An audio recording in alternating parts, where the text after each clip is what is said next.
பாருங்கள் எப்படி ஏறான்னு பாருங்கள். பாம்பை கண்டா படையும் நடக்குன்னு சொல்லுவாங்க. கடல் பாம்பாக இருந்தாலும் கொஞ்சம் அச்சமாக தான் இருக்குது. ஆனால் எப்படியா காப்பாற்றிடுவேன், கண்டிப்பாக காப்பாற்றிடுவேன்.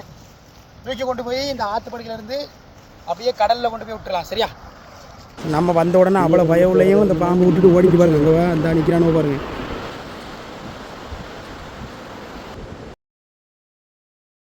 நம்ம கரையில் வசிக்கிற பாம்பு மாதிரிலாம் கிடையாது. வேகமாக ஊறாது, தண்ணியில் வேகமாக போகும். ஓடாத பாவனையை கொண்டு போய் கடலில்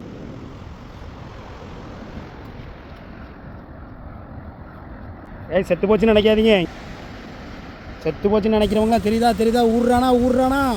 ஆனால் கொஞ்ச நேரம் விட்டு அந்த வெயிலுக்கு செத்து போயிடுவான். பாருங்கள் எப்படி ஏறான்னு பாருங்கள். தண்ணியில் விட்டுட்டு கொஞ்சம் கவனமாகவே நிற்கணுங்க. ஸோ ஓடிட்டான், ஓடுறான் பாருங்கள். பாய்.